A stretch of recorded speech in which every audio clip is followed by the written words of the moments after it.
Hi all, walls and ബുൾസിന്റെ മറ്റൊരു വീഡിയോയിലേക്ക് സ്വാഗതം.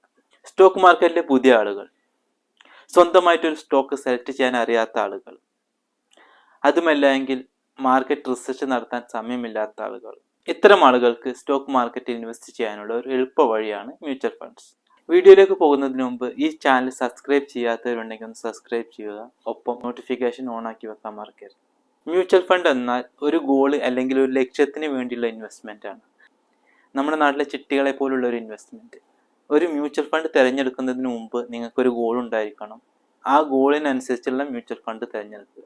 എന്ത് ആവശ്യത്തിന് വേണ്ടിയിട്ടാണോ നിങ്ങൾ ആ ഇൻവെസ്റ്റ്മെന്റ് നടത്തുന്നത്, ആ ലക്ഷ്യത്തിന് വേണ്ടിയായിരിക്കണം നിങ്ങളുടെ ഇൻവെസ്റ്റ്മെന്റ്. പല ആളുകൾക്കും പലതരത്തിലുള്ള ലക്ഷ്യങ്ങളാണ് ഉണ്ടാവുക. ചിലർക്ക് അതൊരു കാറ് വാങ്ങാനായിരിക്കും, മറ്റു ചിലർക്ക് ഒരു വീട് വെക്കാനായിരിക്കും, അതുമല്ലെങ്കിൽ മക്കളുടെ എഡ്യൂക്കേഷൻ പർപ്പസിന് വേണ്ടിയിട്ടായിരിക്കും. എന്താണോ ലക്ഷ്യം, ആ ലക്ഷ്യം കണ്ടെത്തുക, അതിനുശേഷം മാത്രം മ്യൂച്വൽ ഫണ്ട് തിരയാനായിട്ട് പോവുക. അടുത്തതായിട്ട് നിങ്ങൾ നടപ്പിലാക്കാൻ പോകുന്ന ആ ഗോള്, അത് വീട് വെക്കാനായിരിക്കാം, കാറ് വാങ്ങാനായിരിക്കാം, അതല്ലെങ്കിൽ മറ്റെന്തെങ്കിലും ആവശ്യങ്ങൾക്ക് വേണ്ടിയിട്ടായിരിക്കാം.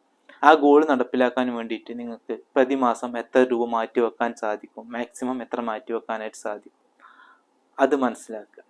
അടുത്തതായിട്ട് ആ പ്രതിമാസം നിങ്ങൾ മാറ്റിവെക്കുന്ന തുക ഉപയോഗിച്ചിട്ട് നിങ്ങളുടെ ഗോളിലേക്ക് എത്താൻ എത്ര വർഷം വേണ്ടി വരും. പ്രതിമാസം നിങ്ങൾ ഒരു ഫണ്ട് മാറ്റിവെക്കുകയാണെങ്കിൽ ആ ഫണ്ട് നിങ്ങളുടെ ഗോളിലേക്ക് എത്താൻ എത്ര വർഷം വേണ്ടി വരും എന്ന് മനസ്സിലാക്കുക. ഇത്രയും കാര്യങ്ങൾ മനസ്സിലാക്കിയിട്ടുണ്ടെങ്കിൽ നിങ്ങൾക്ക് നിങ്ങളുടെ ഗോളിനനുസരിച്ചുള്ള ഒരു മ്യൂച്വൽ ഫണ്ട് ഈസിയായി തിരഞ്ഞെടുക്കാനായിട്ട് സാധിക്കും. നിങ്ങളുടെ വരുമാനമായിരിക്കില്ല നിങ്ങളുടെ സുഹൃത്തിനുണ്ടാവുന്നത്, നിങ്ങളുടെ ലക്ഷ്യമായിരിക്കില്ല നിങ്ങളുടെ സുഹൃത്തിൻ്റെ ലക്ഷ്യം. അതിനാൽ തന്നെ സുഹൃത്ത് ചെയ്യുന്ന അതേ ഇൻവെസ്റ്റ്മെന്റ് നിങ്ങൾ കോപ്പി ചെയ്തിട്ട് ഇൻവെസ്റ്റ് ചെയ്യാതിരിക്കുക. നിങ്ങളുടെ സുഹൃത്ത് അദ്ദേഹത്തിന്റെ ലക്ഷ്യത്തിനും അദ്ദേഹത്തിന്റെ വരുമാനത്തിനും അനുസരിച്ചായിരിക്കും ഒരു മ്യൂച്വൽ ഫണ്ട് തിരഞ്ഞെടുത്തിട്ടുണ്ടാവുക. അതിനാൽ തന്നെ നിങ്ങൾ നിങ്ങളുടെ ലക്ഷ്യത്തിനും വരുമാനത്തിനും അനുസരിച്ചുള്ള ഒരു മ്യൂച്വൽ ഫണ്ട് തിരഞ്ഞെടുക്കുക. നിങ്ങളുടെ വരുമാനത്തിനും നിങ്ങളുടെ ലക്ഷ്യങ്ങൾക്കും അനുയോജ്യമായിട്ടുള്ള ഒരു മ്യൂച്വൽ ഫണ്ട് തിരഞ്ഞെടുക്കാനായിട്ട് താഴെ ഡിസ്ക്രിപ്ഷനിൽ എൻ്റെ വാട്സപ്പ് നമ്പർ ഉണ്ട്, അതിലേക്ക് ഒരു മെസ്സേജ് അയക്കുക.